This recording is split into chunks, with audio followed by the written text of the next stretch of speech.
चलिए next question solve करते हैं। डेफिनेट इंटीग्रल 2026 जेई मेंस, ठीक है। तो 6 अप्रैल का ये क्वेश्चन था। इसमें अभी तक डिटरमिनेंट मैट्रिक्स ही हेडिंग डाले हो, हेडिंग को चेंज कर दिया करो, हम कहते हैं, ठीक है। आप ही लोगों को परेशानी होगी फिर। एक मिनट, ठीक है। क्वेश्चन देख के समझना है आपको। आपको दिया है -π/4 to π/4 32 cos to power 4 theta अपन 1 प्लस ई साइन थीटा डी थीटा, ठीक हो। इसको हम किस मेथड से स्टार्ट करें चालू करना? तो हमको तो एक ही मेथड उचित लगता है, सब्स्टिट्यूशन से, है ना। इस टाइप का क्वेश्चन जहाँ भी आए तो आपको क्या करना है, ये I1 दिया है ना, ये I1 सपोज कर लो π/4 -π/4 और 30, जैसे आपको इच्छा हो जिस मेथड से, एफ थीटा मान लो, एफ ऑफ थीटा, या फिर I1 मान लो, ये साइन थीटा डी थीटा। अब आपको सब्स्टिट्यूशन कर लो, थीटा को माइनस थीटा से सब्स्टिट्यूट कर लो, तो ये आपको हो जाएगा I2 और दोनों को ऐड कर देना है, ठीक है। 32 cos to power 4 minus theta और 1 प्लस ई साइन माइनस थीटा। अब आपको पता है कि ये फोर्थ क्वाड्रेंट में माइनस थीटा पॉजिटिव होता है और ये भी फोर्थ क्वाड्रेंट में साइन माइनस थीटा निगेटिव होगा।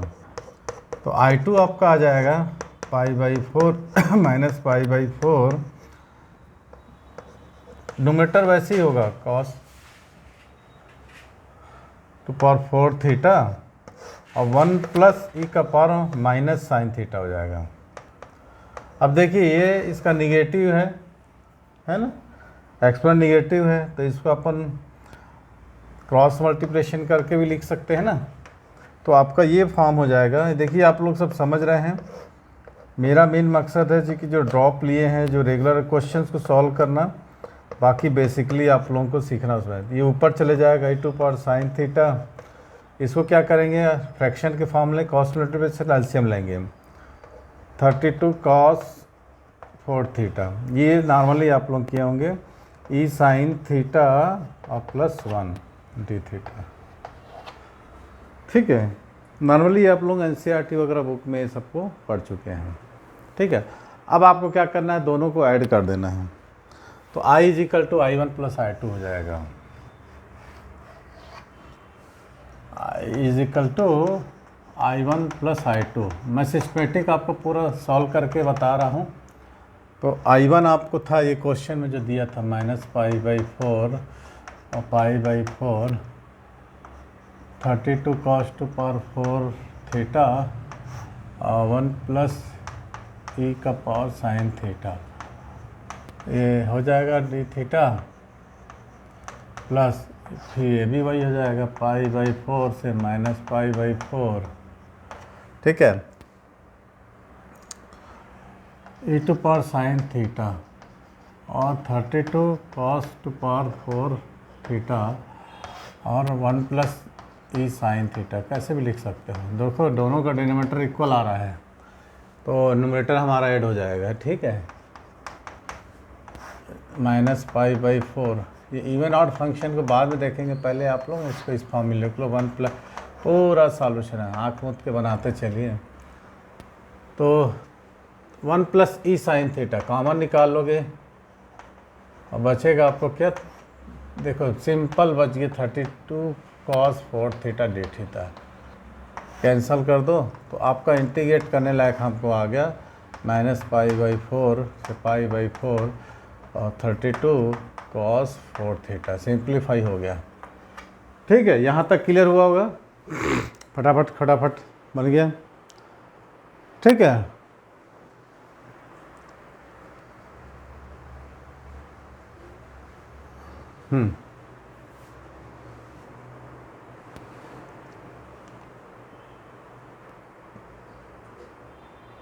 एक्चुअल में क्या होता है ना,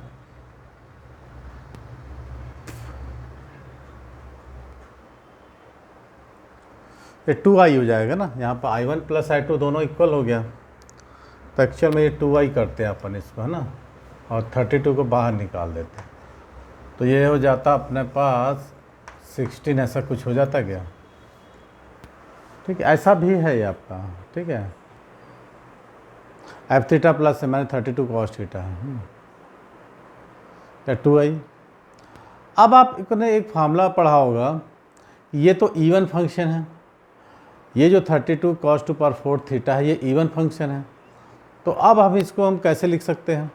नहीं करोगे तो उसको ऐसा भी रहने दोगे, कोई दिक्कत नहीं है इसको। हाँ, जो मैंने कर रहा था ये भी वैसे ही है, ठीक है, ये तो कर भी सकते हो आप, कोई दिक्कत नहीं है ना। अब देखिए ये इवन फंक्शन है, तो इवन फंक्शन को हम कैसे लिख सकते हैं? हम इसको है ना 2i कर ही दो यार, चलो 32 कर दो, है ना, और यहाँ पर इवन फंक्शन है, तो 2i is equal to 32 into 2, और ये हो जाएगा π/4 माइनस π/4, तो ये 0 हो जाएगा ना, ये 32 और cos 2 पावर 4 थीटा दी थीटा, तो क्या i1 i2 दो आएगा, आई आ गया ना, i प्लस i 2i पहले अपन करते थे, ठीक है, आई आ गया 32, 0 से π/4 cos 4 थीटा। अब मेरे को एक चीज़ बताओ फार्मूला, ठीक है, 1 प्लस कॉस थीटा, ध्यान देना, equal to 2 cos square theta, ध्यान देना 1 plus cos 2 theta equal to 2 cos square theta. तो मैं क्या इसको 32 सिंगल आएगा, ये 2 काट दो, i इज इक्वल टू 32 और 0 टू π/4, इसको मैं cos स्क्वायर थीटा का होल स्क्वायर थीटा भी लिख सकता हूँ, ऑन 2, इसको डाल दें, यहाँ पर डाल दें 32 0 टू π/4 cos स्क्वायर थीटा को हम लिखेंगे 1/4, तो बाहर जाएगा 1 प्लस cos 2 थीटा का whole square d theta. Formula to formula लगाता है हम, एक तो क्वेश्चन एनसीईआरटी में इस टाइप का है भी आपको, अब आपको फिर से फार्मूला लगा देना है, a प्लस बी का whole square, a plus b का होल स्क्वायर, तो 32 में 8 आ जाएगा, 8 आ गया, इसको तोड़ लो, 0 to π/4 1 plus 2 cos 2 theta plus cos square 2 theta D theta.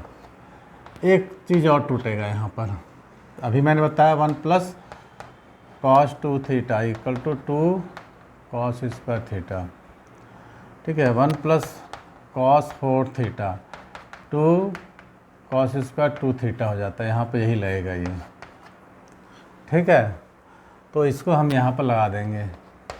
देखिए फार्मूला जब तक क्लियर नहीं होगा आपको ना, तो क्वेश्चंस बनना मुश्किल है, समझ में आ रहा है।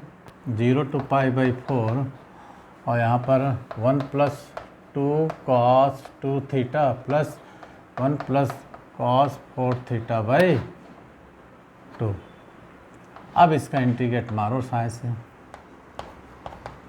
i इज इक्वल टू 8 बाहर निकाल दो, जाएगा theta plus 2 sine 2 theta by 2 plus 1/2 theta plus 1/2 और साइन 4 थीटा बाई 4। अब यहाँ पर लिमिट रखना है 0 से π/4, i इक्वल टू, पहले अपर लिमिट लग रहा 8, π/4 प्लस 2 कट गया, sine 2 into π/4 plus π/8 plus 1/8 sine 4 into π/4।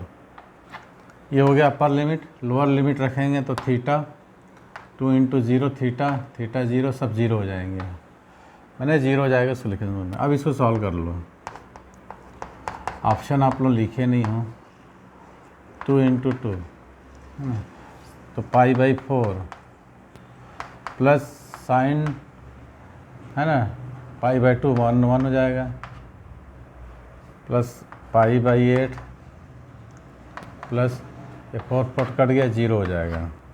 अब आंसर आपका क्या आ जाता है देखो 8